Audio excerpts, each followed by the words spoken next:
बिस्मिल्लाहिर्रहमानिर्रहीम। अस्सलाम वालेकुम dear students, how are you. हमने लास्ट टाइम यूरिनरी सिस्टम और नेफ्रॉन का स्ट्रक्चर भी पढ़ा और फिर ये भी पढ़ा कि जो नेफ्रॉन है उसकी फंक्शनिंग कैसे होती है, यूरिन की प्रोडक्शन कैसे होती है और मुख्तलिफ़ कंसंट्रेशन की यूरिन कैसे बनाई जाती है। तो इन चीज़ों से एक कंसेप्ट तो हमारा क्लियर हो गया कि जो किडनी है ये दो काम करता है हमारी बॉडी में। एक तो किडनीज़ जो हैं ये नाइट्रोजनस वेस्ट को हमारी बॉडी से रिमूव करते हैं, यानी kidney is an excretory organ. लेकिन हमने कल ये भी पढ़ा कि किडनी दोनों तरह की यूरिन बनाने की सलाहियत रखता है, कंसनट्रेटेड यूरिन भी और डाइल्यूट यूरिन भी। इट मीन्स जब हमारी बॉडी में वाफर मिकदार में पानी होता है तो ये डाइल्यूट यूरिन बनाता है ताकि एक्स्ट्रा पानी बॉडी से रिमूव हो जाए, और जब हमारी बॉडी में पानी की कमी होती है तो ये पानी ज़ाया होने नहीं देता और पानी को कंज़र्व करता है। It means kidney excretory organ तो है, लेकिन किडनी जो है ओस्मो रेगुलेशन भी कर रहा है, यानी पानी और नमकियात को बैलेंस में रखने में भी मदद कर रहा है। तो kidney is an excretory organ as well as osmoregulatory organ. ये चीज़ें अब आपकी क्लियर हो जानी चाहिए। नेक्स्ट जो हमने आज शुरू करना है वो है kidney problems and their cure, यानी कि किडनी के साथ क्या क्या मसाइल होते हैं, क्या क्या बीमारियां हैं किडनी से रिलेटेड, और फिर उनको हम कैसे ट्रीटमेंट करते हैं, उनका क्योर क्या है। तो इसी टॉपिक को लेके आज इंशाल्लाह हम कंटिन्यू करते हैं। सबसे पहला जो किडनी का प्रॉब्लम है वो है किडनी स्टोन, जिसे हम गुर्दे की पथरी भी कहते हैं। तो kidney stone, the stony material are found in the kidney and these cause urinary obstruction. कि किडनी के अंदर स्टोन बन जाते हैं, पथरीला मटेरियल बन जाता है, जिससे यूरिनरी ऑब्स्ट्रक्शन यानी यूरिन में रुकावटें पैदा होती हैं। क्योंकि वो जो स्टोनी मटेरियल है वो नालियों में भी बन सकता है, जो हमने मुख्तलिफ नालियाँ पढ़ी थी यूरिनरी सिस्टम की, यूरिटर में भी, या जो गुर्दे के अंदर कैविटी है जहाँ यूरिन इकट्ठी होती पेल्विस, वहाँ पे भी बेसिकली मुख्तलिफ जगहों पे स्टोन बन जाता है। तो यूरिनरी ऑब्स्ट्रक्शन है, यानी यूरिन के अमल में रुकावटें।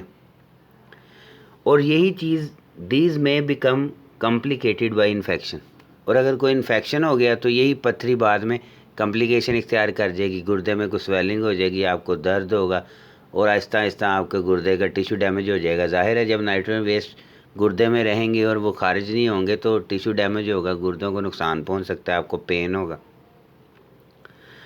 अब जो स्टोनी मटेरियल बनता है गुर्दे के अंदर, जो पथरी होती है, इसकी एक स्पेसिफिक केमिकल नेचर है, यानी ये ख़ास किस्म के केमिकल्स ही होते हैं जिनकी क्रिस्टल्स कह लें, जो सॉलिड की सूरत में आपके गुर्दों के अंदर इकट्ठी हो जाती। अब दो मेटाबॉलिक डिजीज़ हैं जिनका ताल्लुक किडनी स्टोन के साथ है, कि जिनकी वजह से किडनी स्टोन हो सकता है।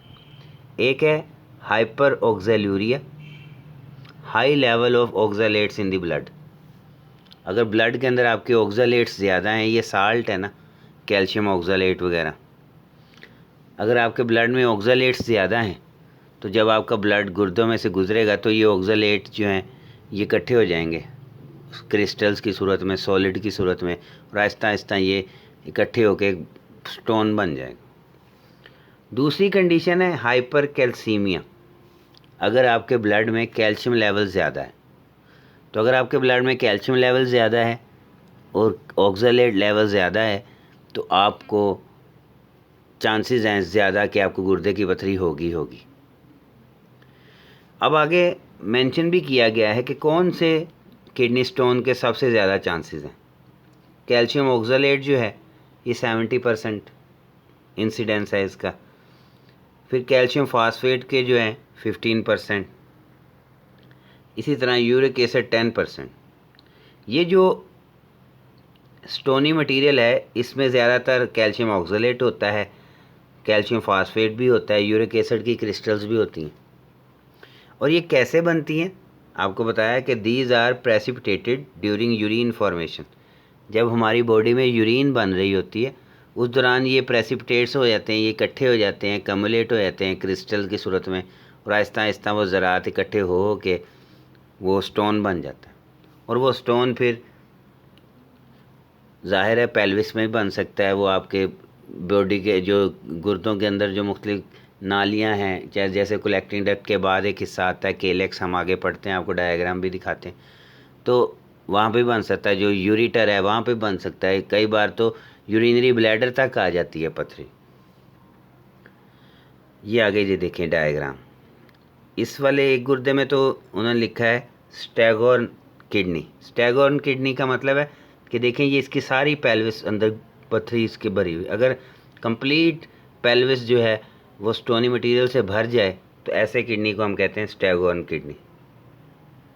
बाज़ औक़ात क्या होता है, किडनी जो है असल में देखें ना, स्टैगोर्न किडनी का मतलब ये भी है कि यहाँ पे ये हॉर्न मतलब होता है ना, जैसे वो हॉर्न का मतलब यहाँ पे है सींग, सींग, वो जैसे 12 सिंगा उसके सींग होते हैं, उसकी आगे शाखें होती हैं, ये उसी तरह देखें ये जो पत्थर है इसकी ब्रांचेस बनी हुई हैं, मुख्तलिफ नालियों में भी गया हुआ है, पेल्विस में भी है, तो इसलिए इसे कहते हैं स्टैगोर्न किडनी। एक पथरी इस तरह की भी होती है कि जी पार्ट्स में बनी हुई है, कुछ उसका केलेक्स में भी है, केलेक्स यानी वह जहाँ पे मुख्तलिफ नेफ्रॉन की यूरिन जिस नाली में से गुजर के फिर पेल्विस में आती है वो केलेक्स है। केलेक्स में भी स्टोन बन सकता है, पेल्विस में भी स्टोन बन सकता है। ये नीचे देखें उन्होंने यूरिटर में भी स्टोन दिखाया। कई बाज़ औक़ात तो ये स्टोन फिर आहिस्ता आहिस्ता इकट्ठा हो गई ब्लैडर में भी आ जाता, तो ये किडनी स्टोन है। अब नेक्स्ट हमने देखना है कि इस किडनी स्टोन को फिर कैसे ख़त्म किया जाता है, इसका इलाज क्या है। किडनी स्टोन ट्रीटमेंट, एक तरीकाकार तो ये है surgical removal of kidney stone, के सर्जरी की जाती है, ऑपरेशन किया जाता है गुर्दों का और उसमें से स्टोन को रिमूव किया जाता है। दूसरा तरीका क्या है, यूरिट्रोस्कोपी। बाज़ का आपको बताया कि पथरी जो है वो यूरिटर में नालियों के अंदर बन जाती है, तो उसके लिए हमारे पास एक डिवाइस होता है जिसका नाम है यूरिट्रोस्कोप। उस डिवाइस के ज़रिए वो पथरी निकाली जाती। वो डिवाइस असल में एक ट्यूब लाइक इंस्ट्रूमेंट है, उस ट्यूब की जो है ना, उस ट्यूब को बाहर से हमारे जहाँ से यूरिन हमारी बॉडी से खारिज होती है ना, मेल्स में आपको बताया था पीनस और फीमेल में वजाइना, वहाँ से नाली अंदर डाली जाती है, वो ब्लैडर में से गुजारी जाती है, उस नाली को फिर यूरिटर में दाखिल किया जाता है। उस नाली के आगे एक बास्केट बनी होती है, आगे एक डायग्राम आएगी मैं आपको दिखाऊंगा। वो फिर हम डिवाइस को जब ऑन करते हैं वो बास्केट नुमा जो हिस्सा है, टोकरी नुमा, वो पथरी को पकड़ लेता है और आहिस्ता आहिस्ता हम उसको बाहर निकाल लेते हैं। और जो तीसरा जो सबसे ज़्यादा कामयाब है आप कह लें, या सबसे ज़्यादा किया जाने वाला तरीका, वो है लिथोट्रिप्सी। शुआओं के ज़रिए हम पथरी को ख़त्म करते हैं, इसमें सर्जरी नहीं करनी पड़ती। पेशेंट को लेटा दिया जाता है एक टेबल के ऊपर, वो एक पूरी मशीन है, उसका अपना एक टेबल है, ऊपर से एक्स रेज़ या अल्ट्रासाउंड रेज़ गिराई जाती हैं, वो उसकी बॉडी में से गुर्दों के ऊपर गिराई जाती है जहाँ पथरी है, तो वो जो स्टोनी मटेरियल है वो ब्रेकअप हो जाता है, ऐसे लगता है जैसे मिट्टी के ज़रात, सैंड के ज़रात बन जाते हैं, और फिर वो जो यूरिन के साथ आपकी बॉडी से खारिज हो जाते हैं। जो सबसे ज़्यादा यूज़ होने वाली टेक्निक है वो है extra corporeal shock wave lithotripsy, ESWL।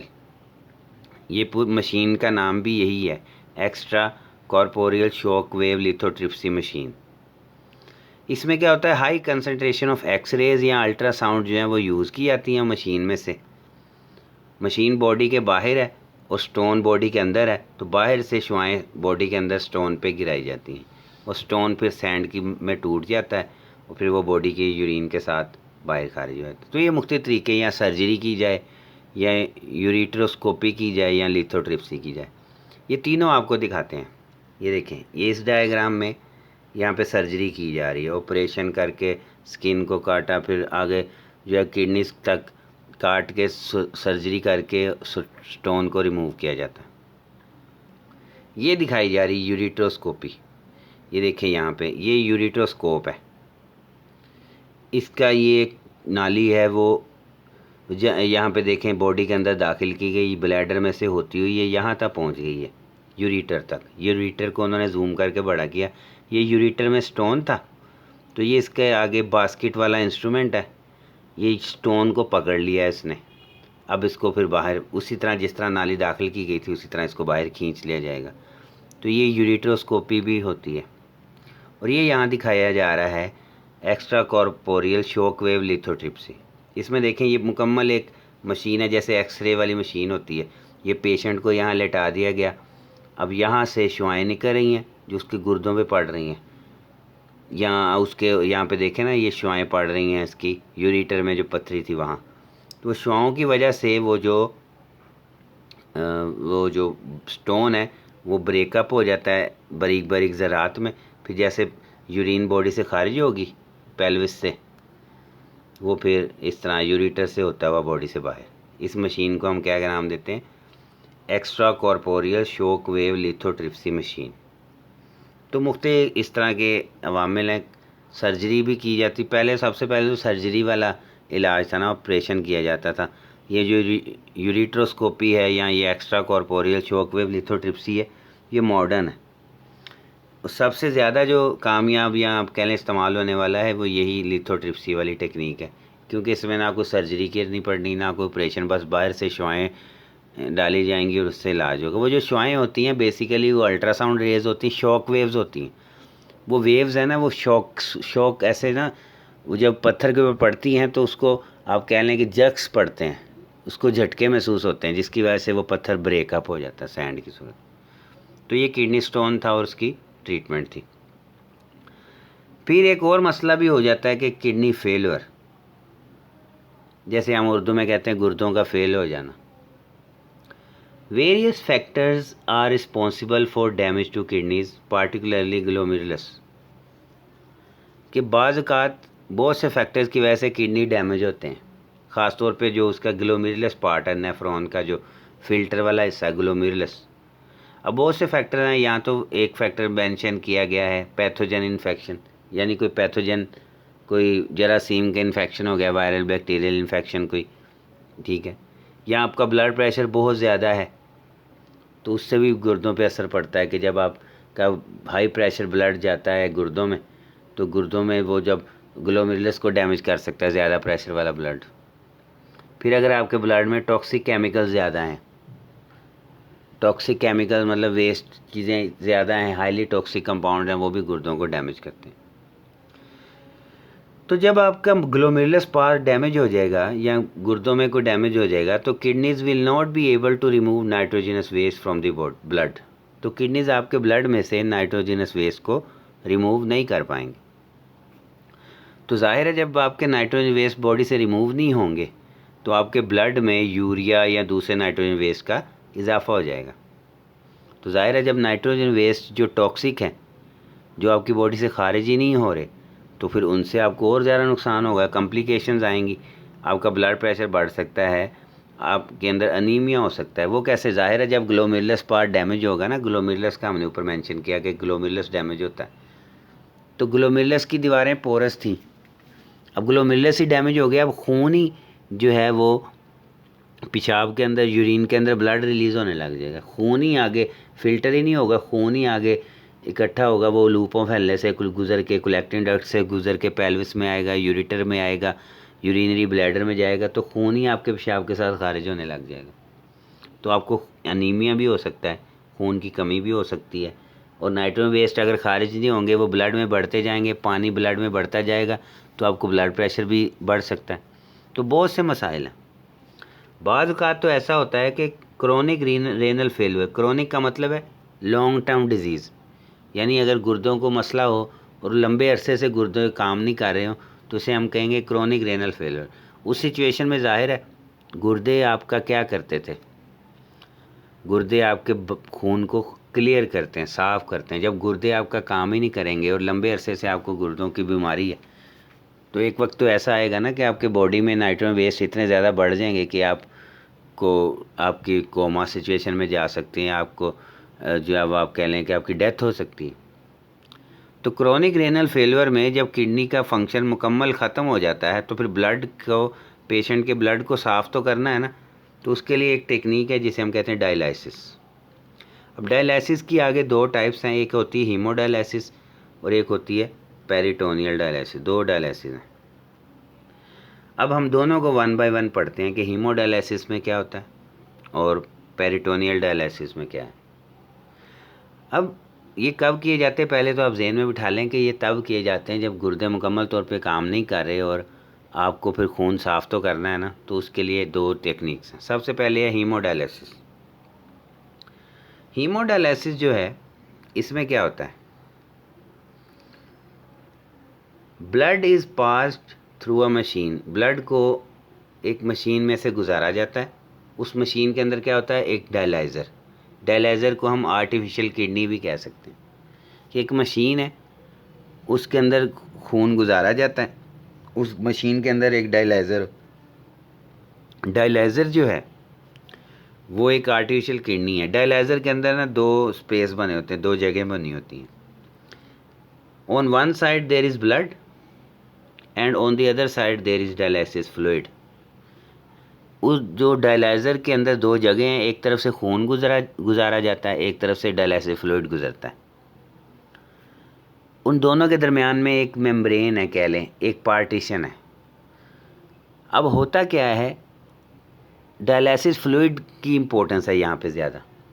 Dialysis fluid में जो है चीज़ें डिफ्यूज़ करने लग जाती हैं। आपके ब्लड में से नाइट्रोजनस वेस्ट और जो पानी वगैरह है वो मेम्ब्रेन में से गुज़र के डायलिसिस फ्लूइड में चले जाते हैं और आपका खून साफ़ हो जाता है। ये नीचे उन्होंने हीमोडायलिसिस होती हुई दिखाई है। ये देखें, एक पेशेंट जो है उसको, वो किडनी का पेशेंट होगा ज़ाहिर है, एक नाली है उससे खून को निकाला गया, ये खून निकल रहा है। ये खून इस नाली से गुजर के एक पंप में से गुजरा, पंप ने उस खून को प्रेशर के साथ धकेला, ये है वो मशीन। अब ये देखें, ये ब्लड जो है इन मुख्तलिफ नालियों में से गुजर रहा है। ये जो रेड कलर में दिखाई गई हैं इनके अंदर खून है और इन रेड कलर की जो ट्यूब्स दिखाई गई हैं इनकी दीवारें परमिएबल हैं कि इस दीवारों में से नाइट्रोजन वेस्ट और पानी वगैरह निकल सकता है। और ये जो नीला नीला हिस्सा है रेड के इर्द गिर्द, यहाँ फ्लूइड होता है।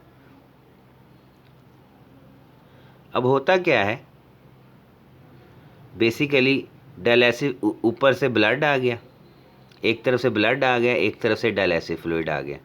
तो ब्लड में से जो पानी नमकियात हैं एक्स्ट्रा और नाइट्रोजनस वेस्ट हैं, ये ऊपर उन्होंने एक हिस्सा दिखा दिया अलहदा से जूम करके कि समझ लें यहाँ ब्लड है, ये डायलाइसेट है, डायलाइसेट भी कह सकते हैं, डायलिसिस फ्लूइड भी कह सकते हैं। तो उसमें से नाइट्रोजनस वेस्ट वगैरह डिफ्यूज़ होके कहाँ चले जाते हैं, डायलिसिस फ्लूइड में। अब खून में नाइट्रोजन वेस्ट की कमी हो जाती है और वो साफ़ खून फिर दूसरी तरफ से एक दूसरी नाली के साथ, एक तरफ से आर्टरी से खून लिया गया, आर्टरी से, और वेन में खून दाखिल किया जाता है। तो एक तरफ से खून निकल रहा है, वो मशीन में से गुजर रहा है, ये डायलाइज़र है, डायलाइज़र में से गुज़रता है, डायलाइज़र में से गुज़र के वो साफ़ होता है, साफ़ होने के बाद वो वापस बॉडी में डाल दिया जाता है। ज़ाहिर है ये जो फ्लूइड है डायलिसिस फ्लूइड, ये भी पहले साफ़ था, अब इसमें नाइट्रोजन वेस्ट आ गए तो ये भी गंदा हो गया। तो एक तरफ से एक मशीन के ज़रिए, एक बॉटल के ज़रिए देखें डायलिसिस फ्लूइड डाला गया, तो दूसरी तरफ से डायलिसिस फ्लूइड को निकालने का भी इंतज़ाम है कि जितनी दफ़ा आप डायलिसिस करेंगे किसी पेशेंट की, तो डायलिसिस फ्लूइड भी नया डालना पड़ेगा, क्योंकि पुराने वाले में तो नाइट्रोजन वेस्ट है ना। तो जैसे ब्लड एक तरफ से इंटर होता है और एक तरफ से बाहर निकलता है, इसी तरह डायलिसिस फ्लूइड भी एक तरफ से इंटर होता है, दूसरी तरफ से बाहर निकाला जाता है।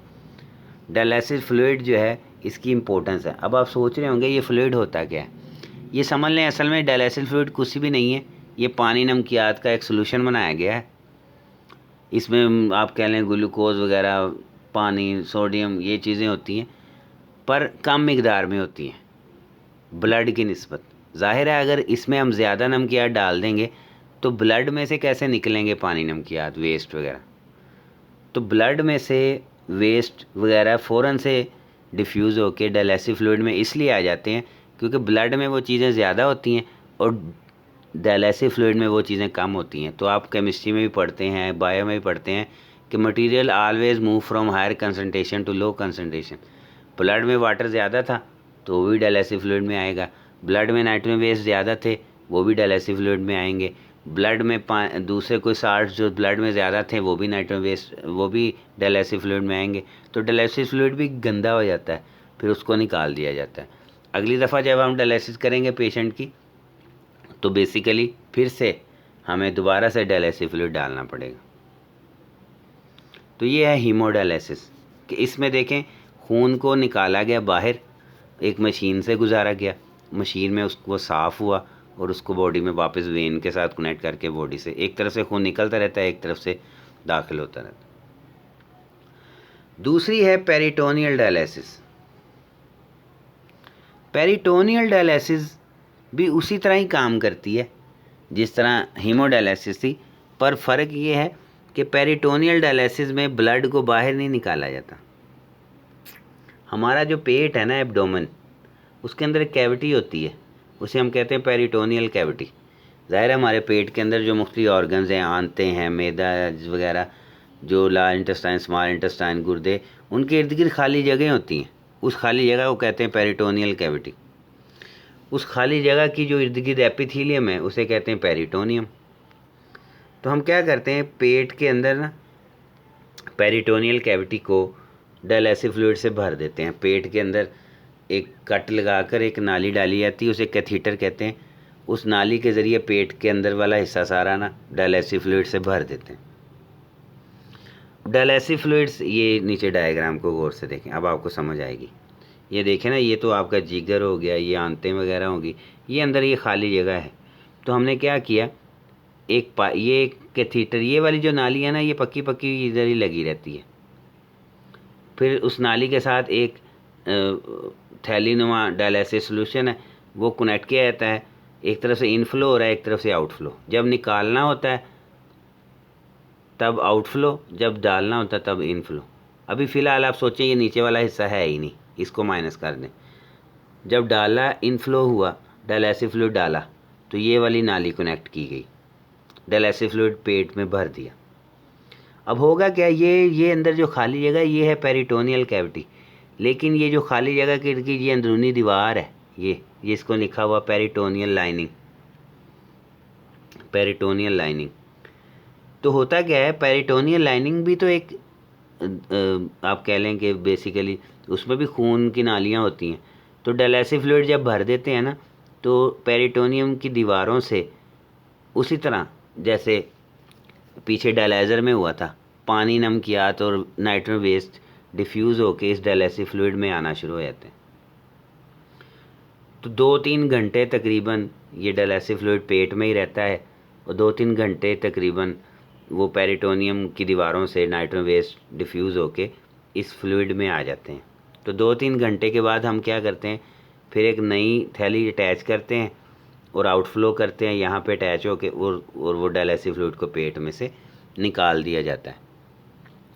तो हीमोडायलिसिस में और पेरिटोनियल डायलिसिस में डिफरेंस क्या हुआ, प्रिंसिपल वही है, दोनों में डायलिसिस फ्लूइड इस्तेमाल हुआ, पर एक में क्या किया गया, मशीन के ज़रिए खून को साफ़ किया गया, और एक में मशीन के ज़रिए नहीं, एक पाइप उसका पेट के साथ कनेक्शन कर दिया गया और उसमें डायलिसिस फ्लूइड डाला गया, और पेट के अंदर जो कैविटी है पेरिटोनियल कैविटी, उसमें डायलिसिस फ्लूइड डाल के, और उसमें फिर 2-3 घंटे तक वो पड़ा रहता है पेट में ही। तो पेट की जो दीवारें हैं, जिसे हमने कहा पेरिटोनियम एपिथीलियम, जो है अंदरूनी दीवारें, वहाँ से ब्लड में से नाइट्रो वेस्ट डिफ्यूज़ होकर फ्लूइड में आते हैं। 2-3 घंटे के बाद फिर फ्लूइड को निकाल लिया जाता है। पर ये अब आप सोच रहे होंगे कि ये डायलिसिस तो एक, इसका कोई इलाज नहीं है। ये तब किया जाता है जब आप, जाहिर है कि गुर्दे काम नहीं कर रहे, तो आपकी बॉडी में से नाइट्रो वेस्ट रिमूव नहीं हो रहे, तो आर्जी तौर पे डायलिसिस आपने करवा ली, चाहे वो हीमोडायलिसिस आपने करवा ली या पेरिटोनियल डायलिसिस करवा ली। असल इसका हल क्या है, असल इसका हल ये है कि आपको कोई ट्रांसप्लांट डोनर मिले। क्यों? क्योंकि गुर्दे काम नहीं कर रहे, तो वो काम करना शुरू तो नहीं कर देंगे ना, वो काम नहीं कर रहे क्योंकि वो क्रोनिक रेनल फेलियर है। अगर तो कोई पथरी हुई थी, कोई डैमेज हुआ था, आपने कोई ऑपरेशन करा लिया, कोई सर्जरी करा ली, वो एक अलग बात है। अगर गुर्दे का कोई पार्ट डैमेज है तो आपने उसका को ऑपरेट करवा के उसका इलाज करा लिया। अगर अब मुकम्मल ही गुर्दे काम ही नहीं कर रहे, एंड स्टेज है कि गुर्दों का फंक्शन मुकम्मल ख़त्म ही हो चुका है, तो फिर आप डायलिसिस के ज़रिए टाइम तो गुजर जाएगा, महीना 2 महीने 3 महीने, it depends upon your activeness. कुछ लोग 2-2 3-3 महीने 4-4 महीने भी गुजार जाते हैं, पर कुछ लोग महीने 2 में ही ख़त्म हो जाते हैं। इट डिपेंड्स आप कितने हेल्दी थे और कैसा हिसाब है। पर अगर आपके गुर्दे काम नहीं कर रहे, आप डायलिसिस तो करवाते रहते हैं, चाहे वो हीमोडायलिसिस हो, पेरिटोनियल डायलिसिस हो, लेकिन असल हल क्या है? कोई डोनर, आपको किडनी को ट्रांसप्लांट किया जाए, किसी का गुर्दा आपको दिया जाए आर्टिफिशियल किडनी से। या एक वक्त तो ऐसा है आप डायलिसिस करवा रहे हैं, आप ज़िंदगी गुजरी जा रही, लेकिन ये वक्त ऐसा आएगा कि आप डायलिसिस करवा करवा के आपकी बॉडी भी एग्जॉस्ट हो जाएगी, आप वीक हो जाएंगे, आप कमज़ोर हो जाएंगे, और एक वक्त ऐसा भी आएगा कि अब आपकी फ़र्दर डायलिसिस करना भी मुश्किल हो जाएगा। तो फिर क्या हल है? फिर हल यही है, जो असल हल है, जो कंप्लीट इसका ट्रीटमेंट है, वो यही है, किडनी ट्रांसप्लांट। और किडनी ट्रांसप्लांट भी उसी से होगी, ज़ाहिर है, जो मैचिंग डोनर होगा, जिसके साथ जैसे ब्लड की मैचिंग होती है, इसी तरह ऑर्गन ट्रांसप्लांटेशन में टिश्यू मैचिंग होती है, वो मैच होगा जिसके साथ उसका ही आपको गुर्दा ट्रांसप्लांट किया जाएगा। तो यूरेमिया असल में एंड स्टेज है, it is the end stage renal failure, dialysis can not be done, now there is need of a matching kidney donor, this is the last option left for complete treatment. कि अब हम dialysis भी नहीं कर सकते, अब matching donor ही चाहिए, तो यही लास्ट ऑप्शन है इसके मुकम्मल इलाज के लिए। हम चाहे हीमोडायलिसिस करते रहें, पेरिटोनियल डायलिसिस करते रहें, वो आर्जी हल है कि चलो जी जब तक डोनर नहीं मिलता तो आप किसी तरह तो खून साफ़ करना है ना। अब गुर्दों वाला काम हम मशीनों से ले रहे हैं या डायलिसिस फ्लूइड से ले रहे हैं, कितनी की इसमें एफिशिएंसी होगी? अब खुद सोचें। हमने जब यूरिनरी सिस्टम पढ़ा था उसमें हमने कहा था कि 20% हर धड़कन के साथ खून गुर्दों में जाता है। गुर्दों की इम्पोर्टेंस इसी से वाज़ेह होगी थी कि वज़न के एतबार से गुर्दे 1% भी नहीं हैं, लेकिन वो ब्लड सप्लाई के एतबार से 20% ब्लड हर धड़कन के साथ जाता है। तो गुर्दों ने जो खून साफ़ करना है वो मशीन ने तो नहीं करना ना, वो आपकी पेरिटोनियल डायलिसिस से तो वो नताइज नहीं मिलेंगे। पेरिटोनियल डायलिसिस तो दिन में कोई हर 2-2 3-3 4-4 घंटे बाद करनी पड़ सकती है। कितनी दफ़ा डायलिसिस फ्लूइड डाला करेंगे, कितनी दफ़ा निकाला करेंगे? एक वक्त तो आएगा ना कि कोई इन्फेक्शन हो जाएंगे आपको, कोई अब नाली एक पक्की पक्की पेट में अटैच है, तो फिर उससे आपको और ज़्यादा मसाइल होंगे, आपकी बॉडी एग्जॉस्ट हो जाएगी, आपको कोई इन्फेक्शन हो गया और मसले। तो असल हल क्या है? किडनी ट्रांसप्लांट मैचिंग डोनर के साथ। तो ये तो था आज का हमारा lecture, kidney problems and cures. तो उसके साथ हमने मुख्तलिफ प्रॉब्लम्स पढ़े, किडनी स्टोन पढ़ा, क्यों होता है, उसकी रीज़न क्या है, फिर उसका इलाज क्या है, उसके मुख्तलिफ इलाज हमने पढ़े कि सर्जरी भी होती, यूरेट्रोस्कोपी भी होती, लिथोट्रिप्सी भी होती। फिर हमने पढ़ा किडनी फेलियर अगर हो जाए तो उसके लिए भी हमने कह दिया हीमोडायलिसिस भी होती, पेरिटोनियल डायलिसिस भी होती। पर एंड स्टेज अगर डिज़ीज़ है कि मतलब गुर्दे मुकम्मल काम ही नहीं कर रहे और डायलिसिस भी नहीं अब हो सकती, तो फिर हमारे पास आखिरी ऑप्शन यही है कि हम किडनी ट्रांसप्लांट करें। तो ये आज का हमारा लेक्चर कंप्लीट हुआ। इसको आपने यहाँ से भी याद करें मेरे लेक्चर को, और बुक से भी इसको पढ़ें। किसी चीज़ में कोई कन्फ्यूजन हो, कोई अभी भी कोई कंसेप्ट रह गया हो, तो आप मुझे मैसेज करें, कमेंट्स भी कर सकते हैं यूट्यूब वीडियो पे, या इनबॉक्स में मुझे मैसेज कर दें। इंशाल्लाह मैं आपके कन्फ्यूजन को ख़त्म करने की पूरी कोशिश करूँगा। और अब तक हमने जितना भी पढ़ लिया है, ये एक्सक्रीशन आज हमारा ख़त्म हो गया। एक्सक्रीशन में हमने वर्टिब्रेट्स भी पढ़े, इनवर्टिब्रेट्स भी पढ़े, एक्सक्रीटिव सिस्टम पढ़ा इंसान का, उसके मसाइल भी पढ़ लिए। तो कोई भी पूरे एक्सक्रीशन में भी कोई प्रॉब्लम हो, कोई किस्म का कोई क्वेश्चन हो, तो आप मुझसे कर सकते हैं। चलिए अब मैं इंशाल्लाह कल नए लेक्चर के साथ हाज़िर होऊंगा। कल तक के लिए अल्लाह हाफिज़, और अल्लाह सबको जो है वो खुश रखे, अल्लाह आपका हामी नासिर हो। अल्लाह हाफिज़।